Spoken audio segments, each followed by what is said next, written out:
What is up, guys? It's Jimbo here and welcome back to another video. Today we're going to be going over some tips when it comes to using weapons in the game. There may be some weapons that you think are absolute garbage and you don't know how to use them, but these are some of the points that I have picked up that you will need to use in order to maximize your efficiency when using said weapons. So let's jump in. The battle rifle is the key weapon when it comes to being used in ranked. You spawn default with it. It is a 4 burst to the head, which is what gives you the perfect. It's a 3 burst to the body to break a shield, and then if you hit one more shot to the head, you're obviously going to kill them. This is going to be most effective at longer ranges, so you just need to make sure that you are aiming for center mass first, and then slowly bringing your aim up to the head is the best and most effective way to use the BR. Also, don't be afraid to aim down sights. As long as you are strafing from side to side and don't get hit, you will definitely be more accurate at those longer ranges as well. Let's move on to the next weapon. The Sidekick is going to be one of my favorite weapons in Halo Infinite for the foreseeable future. It is 6 shots to break the shield and 1 shot to the head. The most effective use of this weapon is after you have broken a shield, you swap to this and you pop somebody in the head. It also has a longer range, which is weird, than the AR that you sometimes spawn with in quick play. So I would definitely recommend using that for more longer range fights. But yeah, definitely use this weapon after you've broken a shield to get a quick headshot if you are not using a BR or something that is able to kill quickly. The next weapon is you utilizing your skills to click that subscribe button and like the video so you can become one of the members of the channel. So let's move on to the next weapon.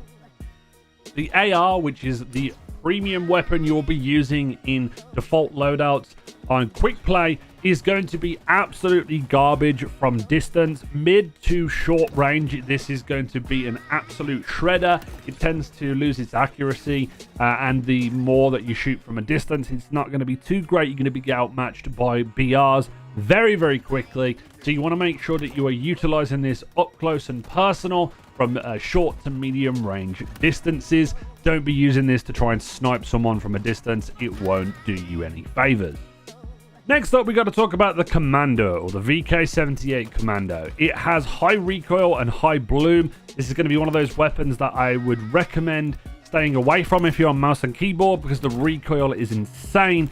Aiming down sight does help this, but I would definitely recommend using this on controller. It does have a relatively good time to kill as long as you are hitting a lot to the body. It's around about 7 shots to break the shield, and then 1 shot headshot. Around about 13 shots when you are just hitting the body. It's got a very, very fast fire rate, so I could definitely see you using this as long as you're hitting all your shots over the AR. Maybe a backup to the BR when you're running around in ranked.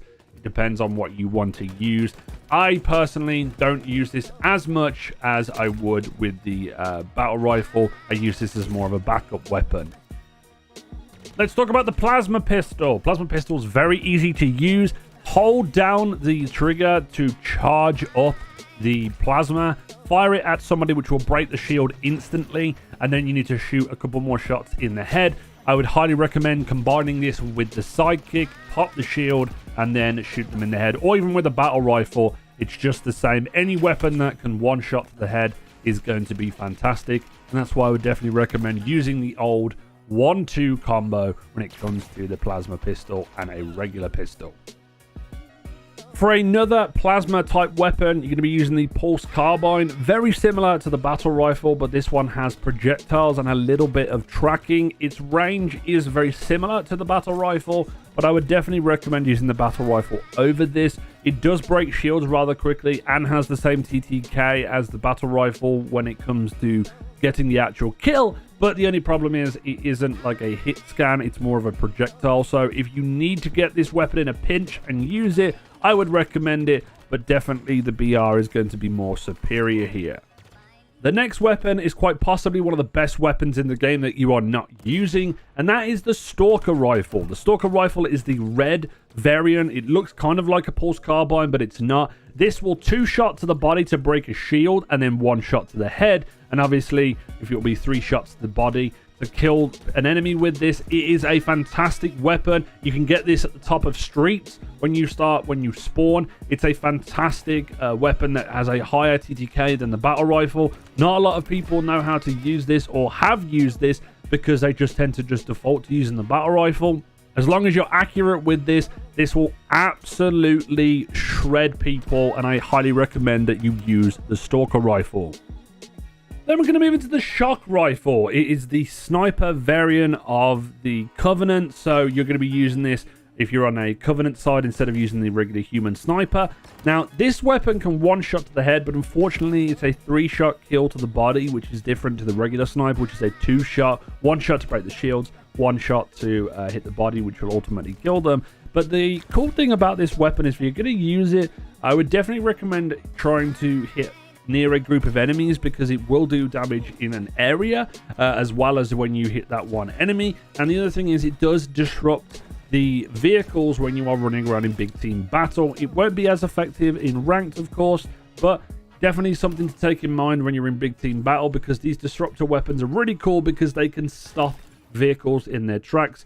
And a little combo, you know, disable a vehicle, hijack them, or kill the enemy inside them. And there you go. You got yourself a free vehicle in big team battle. Now let's talk about the smaller cousin of the shock rifle, which is the Disruptor. The Disruptor does have this neat effect where if it's near an enemy and you shoot it at an enemy, it will chain a little bit of the lightning near them, which is pretty cool. And also will stop their shields regenerating back up when you've hit them after a certain period. So it does have a slower TTK, so this could be definitely used as a utility type weapon. Whether or not it will be 100% viable, it remains to be seen whether this will be fully viable though. And I do like the neat effect that when you break a shield, that it will do a little bit of tick damage. So I have been able to kill an enemy with this Disruptor after the fact, like a couple of seconds after I ran away from them, which is a really cool effect as well. Moving on to the Needler. It's not as strong as it used to be in previous Halos. Essentially, you just need to hit all of the needle shots onto an enemy, which will cause them to explode. The only problem is they're a little bit slower than they used to be, and they're more projectile based, so you can dodge around them when it comes to cover. So I'm not entirely sure whether this will be as strong as it used to be. It still has that little bit of a punch like the Needler usually does, but I do think that it needs a little bit of a buff, hopefully in the future, if it wants to see some creative viability in ranked. But I love using it in the normal modes. Hopefully it will get a buff, because I want to see the Needler as strong as it used to be. After that, we're going to talk about the Sentinel Beam. This thing is a laser, and it will absolutely shred enemies as long as you are keeping on them for an extended period. It is much more easy to control on the controller with the aim assist. It's very tough on PC. I have not tried to use this, but it still melts shields and melts enemies down. It's going to be best used if you can kind of get the drop on somebody, so you can start firing at them before they even see you, because by the time they've turned around, they're already into the dust. And I love using this weapon. It's a very fun thing to use, especially in Fiesta. Quite recently we've been using it, but in regular modes it's definitely fun to use. Then we're going to talk about the Heatwave. The Heatwave is the banished / Covenant version of the shotgun. This is a 3-shot in the vertical variant. As long as you just press the aim down sights once, it will change it from the horizontal variant to the vertical. The reason being is you want to make sure that you are focusing all of the shots onto one target, because it will 3-shot those targets. The only problem is if you're doing them more horizontally, you're not going to hit as many shots, which means it's less effective. The cool thing about this is, though, you can bounce this off walls. You get a really cool medal if you do bounce it off the wall and kill somebody, called Bank Shot. I would highly recommend picking this up because it is a relatively easy weapon to use, and it is just as strong as the Bulldog, if not better in my eyes. Speaking of the Bulldog, this is probably one of the most fun weapons to use when it comes to shotguns. It isn't a one-hit kill, but you can break the shields with one shot from certain ranges and then smack an enemy. So it's roughly a 2-shot or 3-shot from certain ranges as well. This has got a great amount of viability, and I always rush to try and get this because it's a really underrated power weapon that some people don't use in ranked playlists. They tend to go for the rockets while they try and find a Heatwave. But the Bulldog, in my opinion, is definitely worth picking up, and I definitely always run towards it because the rocket in certain maps is good for about 2 kills, but with the Bulldog you can maximize the amount of kills in a lot of ranked games. Now we're going to talk about the most overpowered weapon in the game, and that is the Mangla. It's one of my favorite secondary weapons to use. It's a 2-shot to the body to break the shield, and then a 1-shot to the head. The other great thing about this is that if you 1-shot to the body and then you melee with this, it's got a bladed edge on the bottom of it, which means you're going to be able to increase your melee damage. So whether or not this is going to get buffed or nerfed in the future, it remains to be seen. And I love using this in tandem with the BR or even with the AR when I am in quick play, and it's definitely a monster to use. If we then talk about 2 weapons that are relatively easy to talk about, and that is the human UNSC sniper. This is a 1-shot to the body to break the shields, and then another shot which will kill them, and it's a straight up 1-shot to the head. And then the rocket is also relatively easy as well. It doesn't have the largest of blast radius as what it used to do, but so you have to aim it a little bit closer to the targets that you're going up against, but it will pretty much explode on impact and will kill things relatively easily.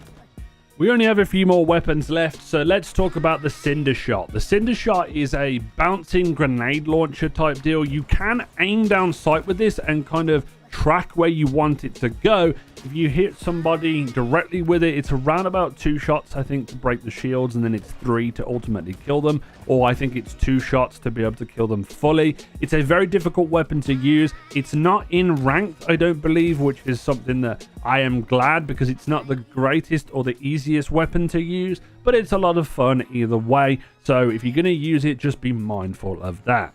The last 2 weapons and not melee weapons that we're going to talk about is the Skewer. The first one is the absolute funnest weapon in this game. It's a 1-shot anywhere on the body to an enemy. It kills them outright, which is fantastic. It's relatively like a sniper, but not. It's a kind of more of a projectile, but it's so fun to use. And what you want to be able to do with this is it doesn't have any bullet drop from close ranges, but as long as you are on target and you hit this, you are going to be able to 1-shot most enemies that come around you. Then we have the Ravanger. The Ravanger is like a plasma grenade launcher style shotgun. If you charge it up, you will be able to fire off a big burst of plasma, which will leave an area of effect on the ground, which will start to do some tick damage to the enemy. It isn't the greatest or the most viable of weapons, in my personal opinion, from using it, but it's a lot of fun if you can be creative to get kills in that way. Lastly, we're going to talk about the Hydra, which is the last of the regular weapons. The Hydra has 2 modes. Do not aim down sights with this, or do not press the left trigger or right mouse button, because it will activate the lock-on. Now, that may theoretically be better for accuracy, but if you don't use the lock-on and you fire it regularly, it can 2-shot people as long as you are hitting them to the body, which is fantastic, and I love using this weapon. It's a really fun weapon once you start getting used to it and you start using the regular fire and not the alternate fire.